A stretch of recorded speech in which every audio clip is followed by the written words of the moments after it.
Baik, ini adalah Vicon kita yang keempat. Kalau cukup, nanti saya akan jelaskan dua materi ya terkait pasar modal yang efisien, satu lagi sama penilaian saham ya.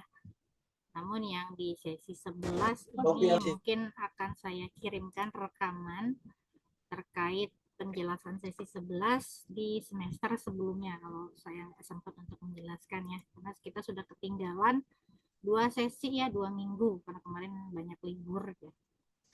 Baik, terkait pasar modal yang efisien. Jadi rekan-rekan mungkin sudah baca, sudah download materi, sudah dipelajari. Jadi saya akan jelaskan ya singkat saja terkait pasar modal yang efisien. Namun sebelumnya saya mau tanya nih, untuk UTS semuanya sudah mengumpulkan ya? Sudah mengumpulkan semua yang hadir di sini? Sudah, Bu. Sudah ya? Nggak ada yang susulan ya? Karena ini mohon maaf, saya belum sempat untuk mengkoreksi karena banyak sekali ya mata kuliah yang saya ampu. Jadi saya belum sempat, ada 15 kelas, 13 kelas itu sekitar 90 rata-rata mahasiswanya. Jadi satu-satu saya baru mengkoreksi itu 7 kelas ya. Jadi saya belum sempat untuk lanjut ke kelas mata kuliah manajemen investasi. Jadi mohon bersabar, nanti saya akan koreksi. Itu ya rekan-rekan ya. Oke, terkait pasar modal yang efisien. Apa itu pasar modal? Rekan-rekan, ada yang tahu? Apa itu pasar modal? Ini saya nggak bisa pakai apa? Nggak bisa pakai videonya, nggak tahu nih kenapa. Memang tidak jadi, Pak. Belum berangkat saya itu. Tutup lagi dia nggak mau. Ada yang tahu apa itu pasar modal? Pasar modal adalah apa? Tempat bertemunya penjual dan pembeli. Beli apa mereka? Beli dari instrumen keuangan ya. Ini mohon maaf saya mute ya.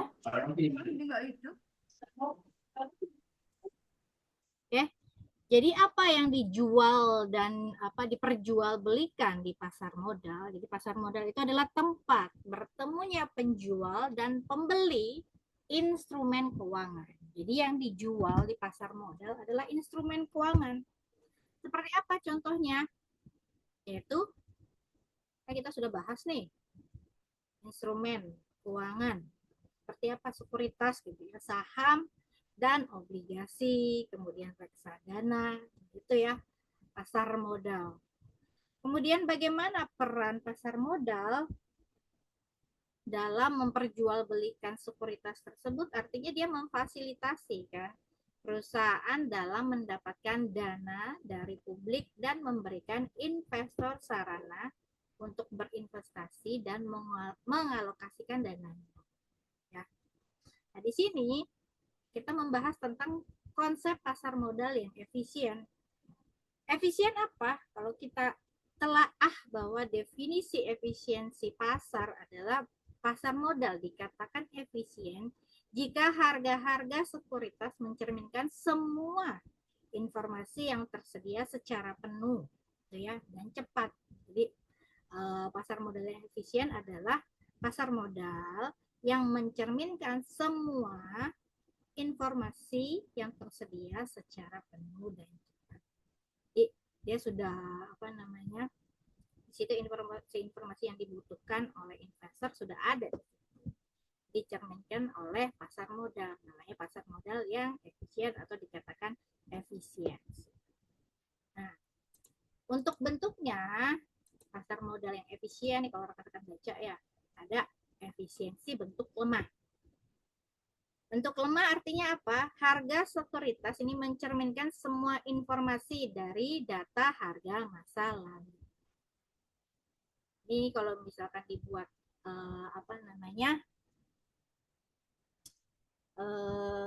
penelitiannya juga bisa gitu ya. Kita melakukan penelitian untuk menguji pasar modal dengan efisiensi bentuk lemah. Apakah mencerminkan semua informasi dari data harga masa lalu? Ini juga ada rumusnya. Kemudian Yang kedua adalah efisiensi bentuk setengah kuat ya, rekan-rekan.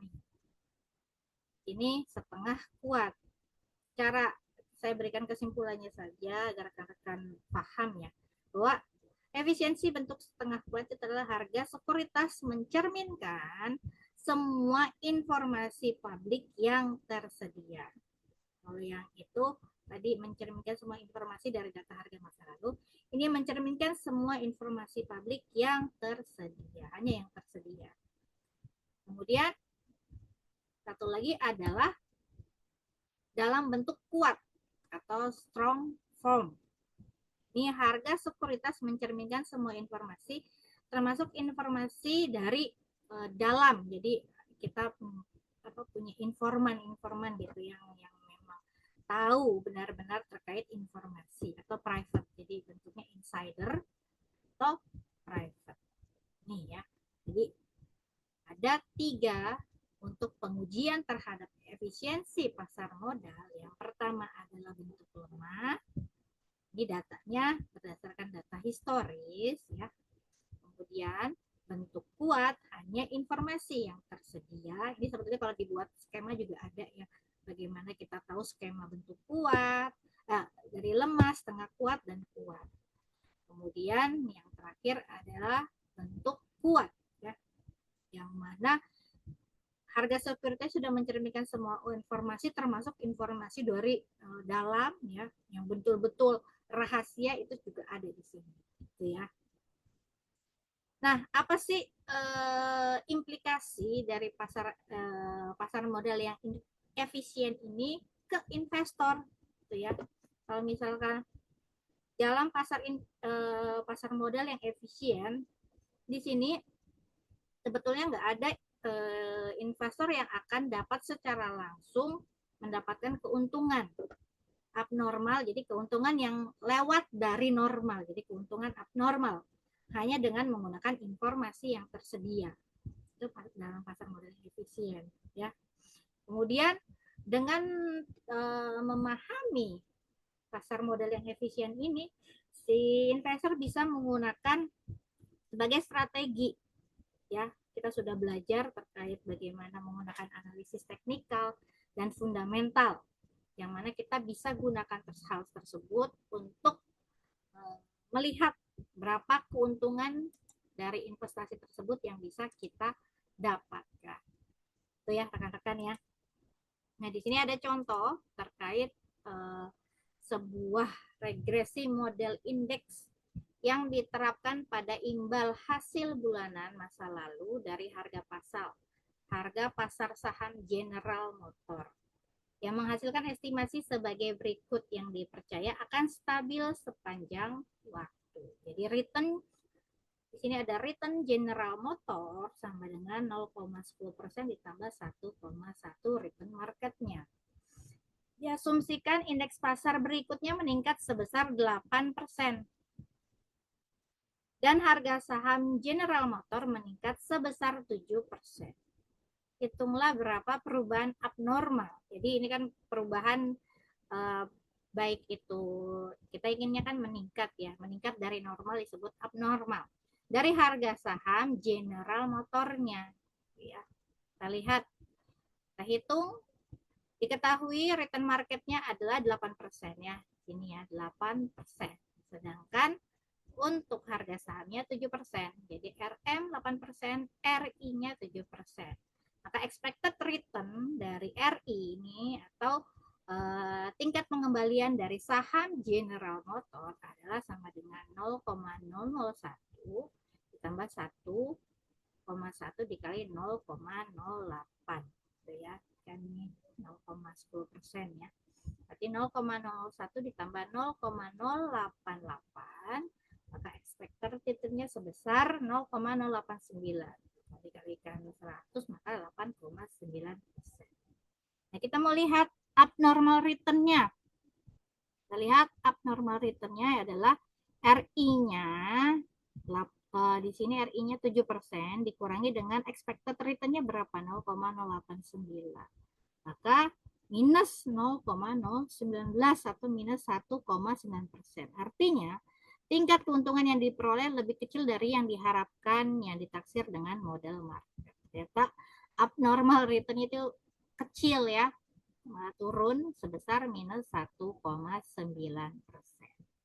Ini bagaimana cara kita mau menghitung perubahan abnormal dari suatu saham.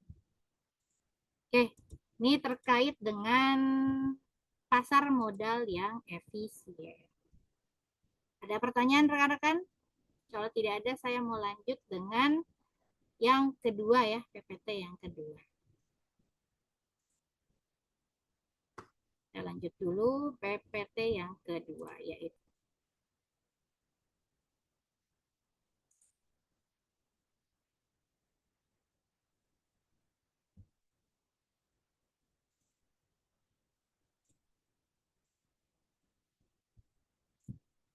oke, kita sudah belajar ya kemarin terkait penilaian saham atau menghitung return dari suatu investasi menggunakan analisis fundamental dan analisis teknikal.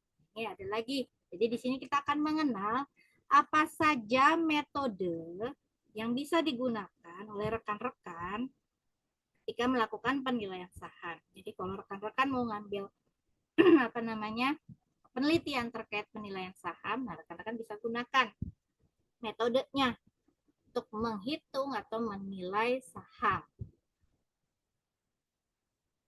Jadi kita harus mengenal apa itu definisi saham dulu. Kemudian jenisnya apa saja? Mungkin rekan-rekan sudah tahu ya. Kalau saham adalah bukti kepemilikan sebagian dari perusahaan. Jadi pemegang saham memiliki hak atas bagian dari laba perusahaannya. Jadi disebut apa? Ada yang tahu nggak? Kalau kita punya saham dari suatu perusahaan, kemudian perusahaan tersebut mendapatkan laba, dan para pembagiannya juga akan dibagikan labanya dalam bentuk apa namanya? Pembagian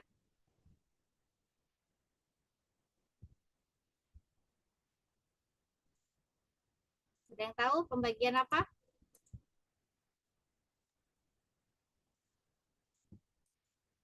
Dividen. Betul. Disebut dengan pembagian dividen ya. Jadi kalau perusahaan yang kita memiliki saham dari perusahaan tersebut, kita sebagai pemegang sahamnya, ketika perusahaan mendapatkan laba, biasanya kan di akhir tahun tuh, akan dibagikan laba tersebut kepada para pemegang sahamnya, namanya dividen. Nah, di sini ada bentuk sahamnya. Sahamnya bisa berbentuk apa? Di sini ada saham biasa, kemudian ada saham preferen, ya. Ada dua jenis saham, saham biasa dan saham preferen. Kemudian kita akan melakukan penilaian ya untuk kedua saham tersebut ya. Kalau kita pelajari materi ini, kita akan melakukan penilaian. Nah, sebelum lanjut, bahwa setiap pemegang saham tentunya akan memiliki hak-hak ya. Haknya apa saja? Nah, di sini ada hak kepemilikan. Artinya tercermin dalam voting right yang dimiliki investor. Hak kepemilikan atau control of the firm. Makin besar kepemilikan, maka makin besar hak para pemegang saham untuk mengontrol perusahaan. Ada preemptive right. Hak investor saham untuk didahulukan dalam pembelian saham baru yang diterbitkan oleh perusahaan. Kemudian jenisnya ada saham biasa, ada saham preferen. Kalau saham biasa apa? Saham adalah tanda bukti penyertaan kepemilikan modal atau dana pada suatu perusahaan. Nah, ini bentuknya rekan-rekan bisa lihat bagaimana bentuk saham gitu ya suratnya. Nah, kalau saham biasa di sini, jadi dia berbeda, dia hanya kalau kita bedakan dengan saham preferen, tentunya kalau yang preferen itu disebut dengan memiliki hak istimewa ya dibandingkan saham saham biasa. Jadi saham preferen adalah jenis saham yang memiliki hak terlebih dahulu untuk menerima laba dan memiliki hak laba kumulatif itu dibandingkan dengan saham yang pemilik saham biasa ya rekan-rekan ya. Jadi ini apa namanya, bedanya di situ kalau saham biasa dengan saham preferen. Hak kumulatifnya adalah hak untuk mendapatkan laba yang tidak diwajibkan pada suatu tahun yang mengalami kerugian, tetapi akan dibayar pada tahun yang mengalami keuntungan. Sehingga saham preferen akan menerima laba 2 kali. Nah, kalau hak istimewa ini diberikan kepada para pemegang saham preferen karena mereka yang memasuki dana yang memasuk dana ke perusahaan sewaktu mengalami kesulitan keuangan. Nah, saham preferen juga mempunyai sifat gabungan atau hybrid antara obligasi dan saham biasa. Jadi saham preferen di sini mempunyai hak-hak prioritas, yaitu hak atas dividen yang tetap dan hak terhadap aktivitas jika terjadi likuidasi. Karena biasanya dia akan lebih dulu ya diberikan dividennya.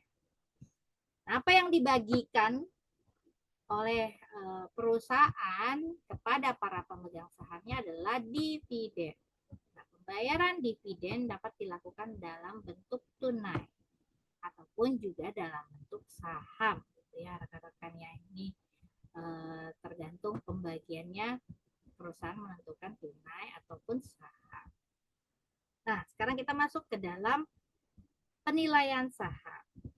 Jadi apa sih pentingnya kita melakukan penilaian saham ya? Jadi menilai saham yang dilakukan investor itu untuk apa?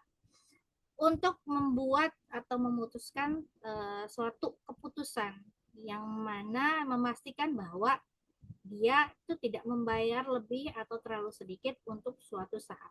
Apakah saham tersebut layak untuk dibeli atau apakah saham tersebut layak untuk dijual gitu ya, bagusnya untuk dijual. Nah, di sini kita bisa lihat bahwa saham merupakan aset finansial yang dapat dijadikan investasi. Nah, penilaian saham dilakukan untuk menentukan apakah saham yang akan dibeli atau dijual akan memberikan tingkat pengembalian yang sesuai dengan return yang diharapkan. Jadi sesuai dengan estimasi return yang diharapkan atau tidak. Untuk nilai saham dibedakan menjadi nilai buku, nilai pasar, dan nilai intrinsik. Apa itu nilai buku? Nah, nilai buku per lembar saham adalah nilai aset bersih yang dimiliki pemilik dengan memiliki satu lembar saham. Jadi nilai buku itu adalah total ekuitas dibagi dengan jumlah saham biasa yang beredar. Ya, ini untuk menghitung nilai buku. Nah, kalau nilai pasar, artinya harga saham di bursa pada saat tertentu. Kemudian ditentukan oleh permintaan dan penawaran saham yang bersangkutan di pasar bursa. Jadi nilai pasar itu akan terbentuk. Terbentuknya ketika apa? Ditentukan oleh permintaan dan penawaran saham di pasar. Kemudian ada nilai intrinsik. Ini adalah nilai wajar atau nilai sebenarnya dari satu saham, dari kita punya satu saham nih. Nah, nilainya berapa satu lembar saham tersebut? Itu disebut dengan nilai intrinsik atau nilai wajar. Nah, calon investor menghitung nilai intrinsik saham untuk memutuskan strategi investasinya. Di sini ada asumsi bahwa jika nilai pasarnya lebih besar dari nilai intrinsik, jadi kalau nilai pasar lebih besar dari nilai intrinsik, maka dikatakan saham tersebut overvalue. Nah, kalau overvalue, sebaiknya diapakan saham tersebut? Maka keputusannya sebaiknya dijual. Ya, kalau nilai pasarnya ternyata lebih besar dari harga nilai intrinsik tersebut atau nilai saham tersebut. Nah, jika nilai pasarnya lebih kecil dari nilai intrinsik, maka sebaiknya apa? Ini disebut bahwa saham tersebut tergolong saham under value, ya, karena nilai pasarnya lebih kecil daripada nilai intrinsiknya. Kita sebaiknya dibeli. Ini keuntungan kita untuk beli. Atau nanti dia naik, kita akan jual. Untuk pendekatan dalam melakukan penilaian saham, ini nggak semuanya saya masukkan ya, rumusnya itu ada dividen discounted model, kemudian ada price earning ratio, rekan-rekan bisa gunakan, kemudian diskon cash flow itu juga bisa ya. Ini hanya beberapa yang bisa rekan-rekan lihat di sini, namun rekan-rekan bisa baca lagi, cari referensinya lagi. Nah, pendekatan penilaian saham di sini ya, pendekatan zero growth. Untuk melakukan penilaian terhadap saham yang pembayaran dividennya tidak mengalami pertumbuhan. Jadi dilihat bahwa pembayaran dividennya itu tidak mengalami peningkatan. Maka rumusnya adalah kita lihat kita cari nilai sahamnya. Nanti mencari nilai sahamnya adalah kita lihat pembagian dividen dibagi dengan tingkat pengembalian yang diharapkan. Contoh di sini. PT Zaman akan membagikan dividen atas sahamnya sebesar Rp500 per lembar setiap tahun. Dividen ini tidak mengalami pertumbuhan dengan tingkat pengembalian yang diharapkan 10%. Hitunglah nilai saham perusahaan tersebut.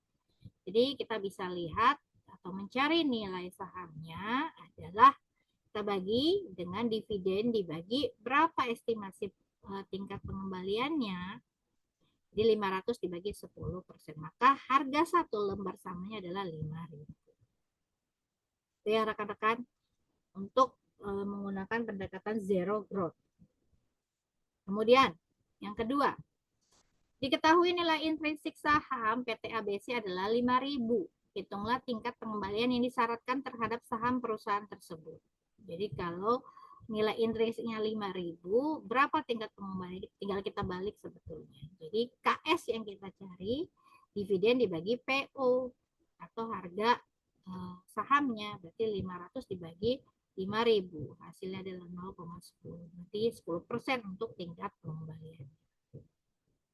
Sampai sini bisa dipahami ya rekan-rekan ya? Untuk pendekatan zero growth. Ada pertanyaan nggak? Ibu izin nanya. Boleh, silakan. Bu, tapi tentang yang saham preferen tadi boleh nggak, Bu? Boleh.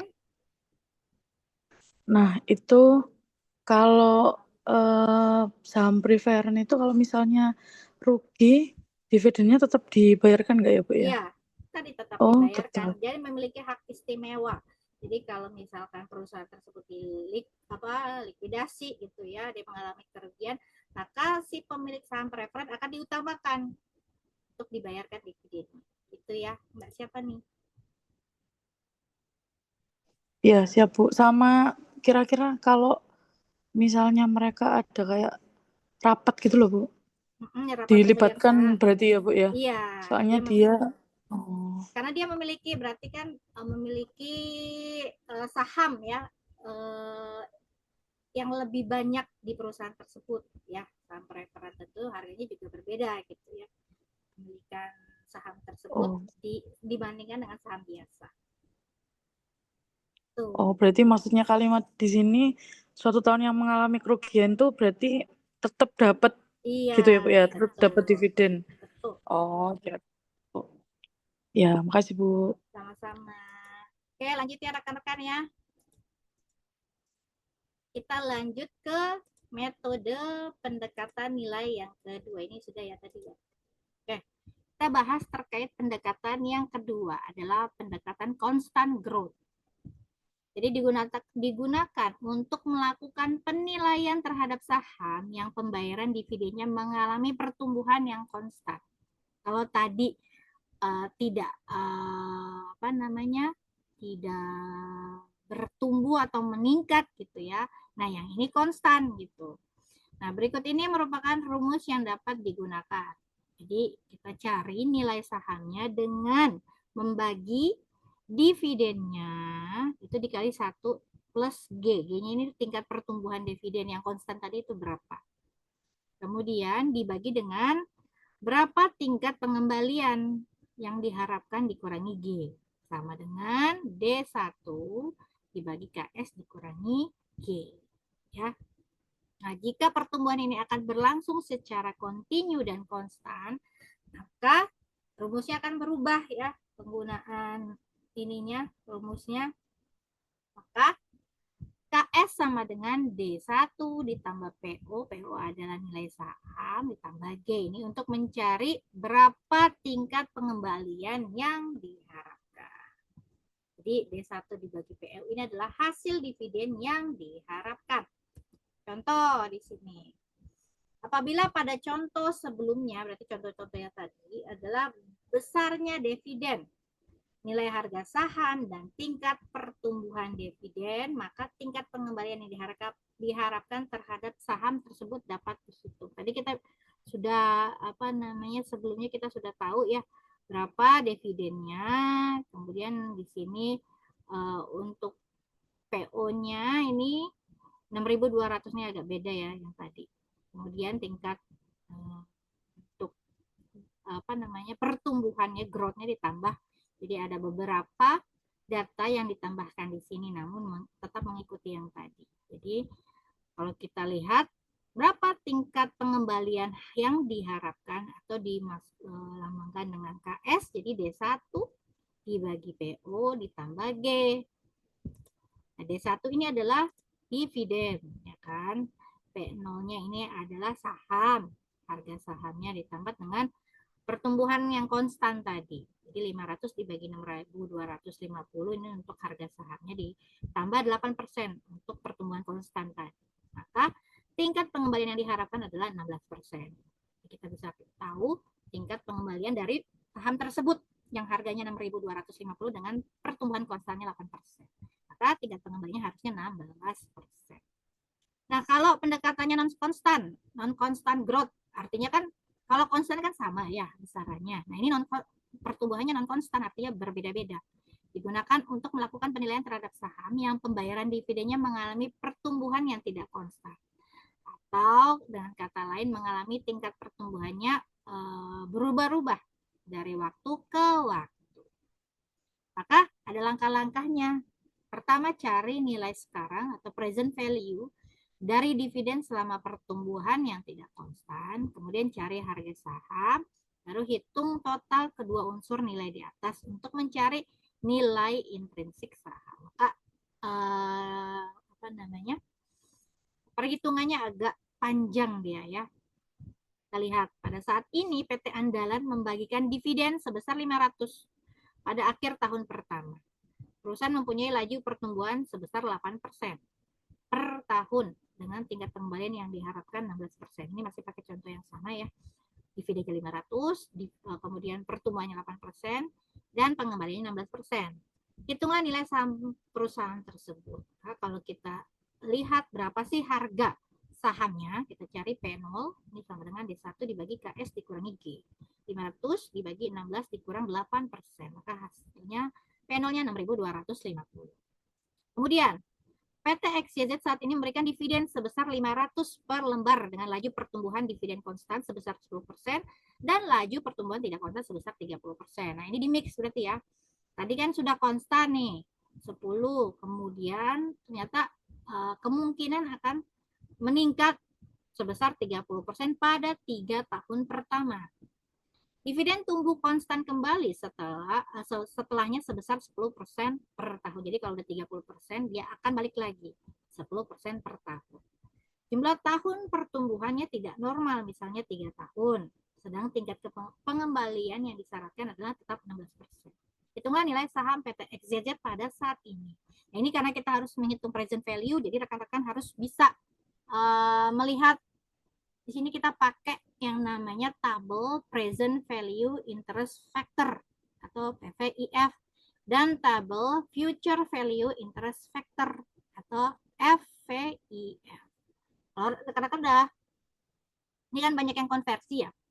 Sudah mendapatkan pelajaran nilai waktu uang di manajemen keuangan kan? Sudah belum? Pernah belajar nilai waktu uang? Present value, future value, time value of money. Sudah? Mbak Kasilda? Sudah Bu, di MKI Bu, Manajemen Keuangan Internasional. Lagi ditempuh Mas Yan Bu. Oh iya, manajemen keuangan betul. Ini juga lagi ngambil Iya, ya. Bu Silvana Bu. Iya. Iya Bu Silvana ya. Nah berarti udah ini ya, udah paham lah ya melihat tabelnya. Tabel future value dan present value. Jadi kita pakai itu. Nah, yang pertama adalah kita menentukan nilai sekarang atas dividen yang dibayarkan selama pertumbuhan tidak konstan.